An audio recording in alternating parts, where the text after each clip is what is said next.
웃으면서 이게 공사를 했습니다. 20년 넘게 인테리어 해봤지만은 정말 이 여기 현장은 집주인도 아마 이 집을 매매하기 싫었을 거예요. 아마 제가 누굽니까 또 마감왕이다 보니까 좀 즐겼습니다. 아마 경력이 안 되는 인테리어 업체들은 조금 힘들지 않았을까. 왜 그러냐 그러면 여기 설비, 전기 이런 것들이 35년 넘어간 곳이라서 조금 만지기가 부담스러웠을 겁니다 아마. 근데 이제 저 같은 경우는 워낙 뭐 이런 거야 뭐 웃으면서 했습니다. 예. 꿈 같은 현장이었습니다. 예, 한번 보실까요? 계단부터 한번 올라갈까요? 양궁도 계단으로. 큰일 납니다 이거. 제 하체가 좀 두껍지만은 그러니까 좀 한참 올라왔죠. 여기가 5층 옥상층입니다. 한번 이제 들어갈까요? 예.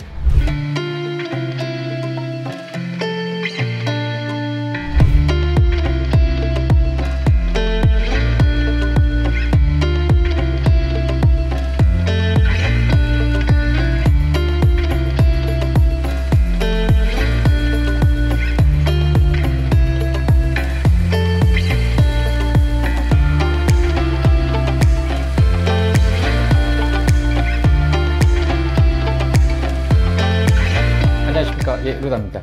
저 현장 소개를 잠깐 해드리자면 여기가 대략 한 35년, 한 80년도식이에요. 그래서 아마 재건축 단지거든요. 근데 이제 우리 사모님께서 그냥 여기서 구매를 하시고 사시는 동안 그냥 전체적인 올수리를 하려고 견적을 받았는데 너무 오래된 곳이다 보니까 기초공사, 설비, 전기, 보일러, 난방 이런 데에 생각지도 않았던 돈이 아마 들어갔을 겁니다. 아마 비내력백이랄지 이런 것들을 전부 다 철거하고 주방 확장, 안방 확장, 예, 이렇게 여기는 거의 집을 지었다시피 하시면 됩니다. 그리고 설비 같은 경우도 지금 나오지도 않는 그 메타폴 배관이랄지 그 다음에 욕실은 UBR 욕실입니다. 요즘 나온 한 90년대식 UBR 욕실이 아니고 그 전에 했던 UBR 욕실 같아요. 변기 배관이랄지 이런 우수관 배관이 전부 다 쎄라서 전부 녹이 나서 중간에 멈췄다가 다시 공사하고 변기를 뜯어보니까 파이프라인이 아니라 쇠로 돼 있어서 근데 쇠도 전부 다 녹이 나 있더라고요. 그래서 거기를 전부 다 잘 시공을 해드렸습니다. 하다 보니까 좀 말이 길어졌는데 제가 보여드릴게요. 예. 여기가 현관이었어요. 원래는 오픈이었었는데 현관 같은 경우는 고양이 때문에 중문을 알루미늄 철제도로 설치를 이제 해드렸고요. 그 다음에 현관 바로 여기가 주방이었습니다. 여기까지. 여기 벽까지가 주방이고 이걸 없애버리고 이걸 새로 만들었습니다. 이렇게 신발장을 만들고 이쪽으로 주방을 냉장고랄지 여기에 세탁기를 여기다 놓고 여기가 보일러실. 지금 현재 보일러실도 이렇게 있지만은 여기가 원래 베란다였어요. 네, 그래서 여기를 이 벽을 다 이제 허물고 이쪽으로 이제 싱크대를 놓았죠. 그러니까 이제 배관이 기존에 있던 이쪽 배관들도 전부 다 이쪽으로 다 옮겨간 거죠. 그러니까 보일러 바닥이랄지 이런 것들도 다 새로 다시 연결을 다 해야 되고 그렇게 했습니다. 그 다음에 여기는 오래되다 보니까 개별 보일러잖아요. 그래서 연통 같은 경우도 이렇게 만들어 드렸습니다. 밖으로 새로 이제 드레인 코아 작업을 해서 구멍을 뚫고 연통 박스도 만들어 드리고 그렇게 이제 했습니다. 그 다음에 샤시 같은 경우는 전체적으로 이제 다 해드렸고 여기가 아마 현대 LNC 걸로 했을 거예요. 그 다음에 후드 같은 경우도 코아 작업을 해서 뚫어서 새로 만들어 드리고. 그럼 오래된 집을 인테리어 할 때 주의할 점 같은 건 있나요? 아무래도 배관이죠. 엑셀 파이프랄지 동배관, 뭐 에이콘, 주름관도 있겠네요. 근데 메타폴이라고 또 배관이 있어요. 여기가 이제 아마 그걸로 돼 있었을 거예요. 아마 부속들이랄지 이런 것들이 또 안 나오고 그 다음에 또 백반으로 돼 있는 것들도 있고 그런 것들을 연결하기 위해서는 일반적인 기성품으로 뭐 사가지고 와가지고 이렇게 되는 게 아니라 여기서 이제 새로 다 나사를 깎고 만들고 해가지고 시공을 해드려야 돼요. 화장실도 마찬가지로 화장실 배관 같은 경우도 여기가 UBR이었습니다. 화장실 같은 경우도. 그리고 여기를 전체 걷고 있는데 여기 같은 경우도 전부 다 저적백입니다. 그 다음에 여기 옥상층이라서 저기 보시면 저렇게 뻥 뚫려 있죠. 다 저적이고. 네네네네. 잘 안 보이네요. 네. 여기는 철거를 해보니까 여기가 저적벽이에요. 근데 저적벽도 반드시 저적이 싸져 있는 게 아니라 막 이렇게 울퉁불퉁 너무 이게 심한 거예요. 그래서 이제 큰 타일로 하지는 못하고 300에 600가짜리 타일로 습식 시공을 해가지고 예 그렇게 이제 시공을 했고요. 젠다이는 이제 전면 젠다이로 시공을 이제 해드렸고요. 집기류는 삼봉님이 조금 이렇게 고르신 거예요. 그래서 이것도 아마 이케아 쪽 관련해서 아마 사가지고 오셨을 거예요. 설치 시공은 저희가 이제 해드리고 그 다음에 여기 같은 경우는 이제 박스로 이렇게 이제 짜서 해드리고 이런 건 졸리 컷을 못해요. 알루미늄 쫄대로 해야죠. 300, 600각 600각짜리 같은 경우 이건 깨지니까 600각짜리하고는 조금 아무래도 예 디자인 면에서는 약간 예. 이런 어떤 배관 이동이라고 그래야 될지 뭐 욕실 이런 거는 사실 마감왕님 정도의 스킬이 있어야 시공이 좀 되겠네요. 이런 데 같은 경우는 새로 이제 머시닝을 막 깎는다든지 거기에 연결된 옛날 부속들을 찾기가 힘들죠. 그리고 거기에 또 세팅이 돼 있어야 되는데 세팅이 안 돼 있으면 이제 공사하다가 이제 한참 이렇게 헤매죠. 아무래도 하기는 하겠죠.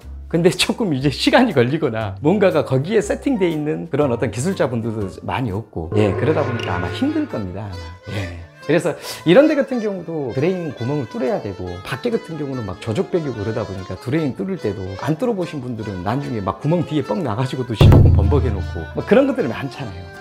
그런 것들이 있습니다. 예. 그 다음에 이제 벽체 같은 경우도 굉장히 면이 안 좋아요, 여기가. 그래도 여기가 진짜 9mm 문선으로 해서 진짜 잘 세운 거예요.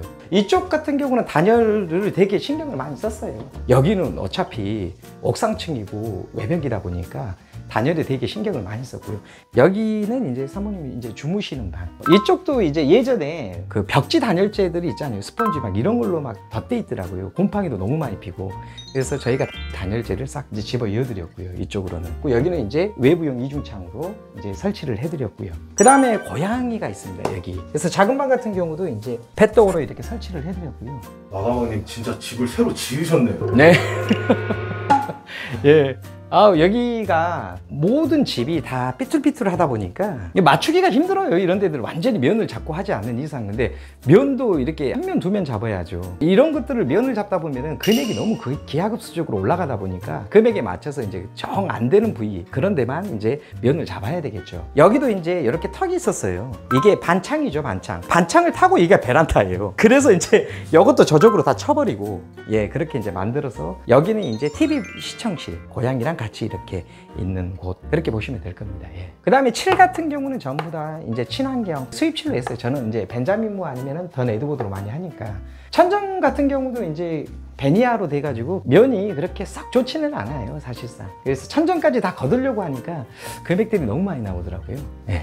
여기 문이 숨겨져 있는 것 같습니다. 여기는 이제 포켓 슬라이딩으로 이제 설치를 이렇게 해드렸고요. 예.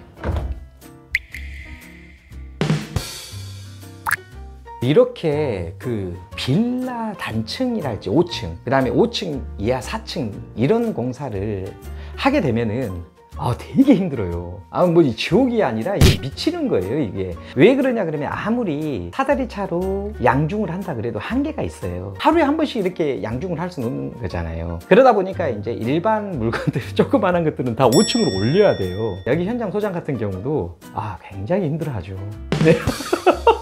그러니까 와서 조금 옆에서 거들어 줘야 되고 디자이너 분들도 조금 와서 조금씩 이렇게 거들어 드리고 돌도 많고 모래들, 시멘트 이런 부류의 이제 자재들이 많이 들어오잖아요. 왜 그러냐 그러면 여기는 다 지어야 되잖아요, 한마디로. 그러니까 신축들 같은 경우는 그냥 환경 개선 공사랄지 디자인 쪽 관련해서 뜯기만 하면 되잖아요. 근데 여기는 이제 조족, 바다, 비내력백을 철거를 해야 되고 천정 같은 거, 베니어 같은 거 꺼진 것들 같은 경우는 또 보수도 해야 되고 베니아 보수 같은 경우는 또 힘들단 말이에요, 되게. 이런 데들은 참 뭐 하나 건들면은 다 망가져요. 이 오래된 집을 소유하고 계신 분들은 이런 사실을 잘 모르시잖아요. 모르죠. 이런 집을 소유하신 분들이 인테리어를 계획하셨을 때 가장 먼저 고려해야 될 게 뭘까요? 예산 문제겠죠.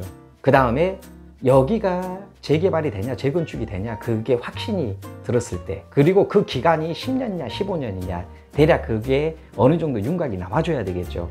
그래야 집을 예산을 잡고 이제 고치겠죠, 아무래도. 그래도 이제 소비자분들은 요즘에 이제 라이프 스타일이다 보니까 5년을 살든 10년을 살든 꾸밀 분들은 다 꾸며서 사셔요. 이게 이제 현실이고 예전같이 이렇게 무슨 도배장판만 하고 그렇게 사지는 않으시더라고요. 마감왕님은 약간 이런 어려운 현장일수록 약간 좀 즐기시는 것 같은데.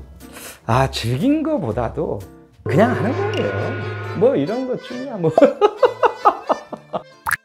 오늘 이 집을 좀 소개시켜 드릴까 말까 좀 망설였어요. 너무 좀 협소하고 조금 너무 오래된 집이고 그러다 보니까 그래도 이런 집을 오히려 소개시켜 줌으로써 좀 어느 정도 정보도 좀 알 수 있고 좀 이렇게 영상을 선택하게 됐습니다. 댓글이랄지 이메일이랄지 이런 것들도 저한테 이렇게 보내주시면, 댓글이라 그러면 이메일하고도 같은 거니까 좀 그러나 거시기 하네요.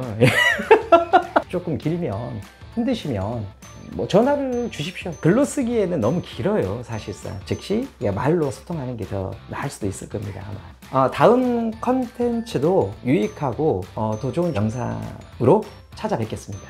예, 루담 디자인이었습니다. 예, 감사합니다. 진짜 이거 진짜 그때 생각하면은 너무 힘들었어요. 이거 하는데도 너무 진짜 이거 파가지고 이거 또 진짜 오랜 집은 만들어야 돼. 그냥 아주. 예. 근데 이것도 다 만드신 거예요, 진짜? 예, 전부 다 이거 가득 세우고. 마가망님은 도대체 못하시는 게 뭡니까? 못하는 거예요? 뭐라고 해야 되나? 못하는 거. 못하는 거 많아요.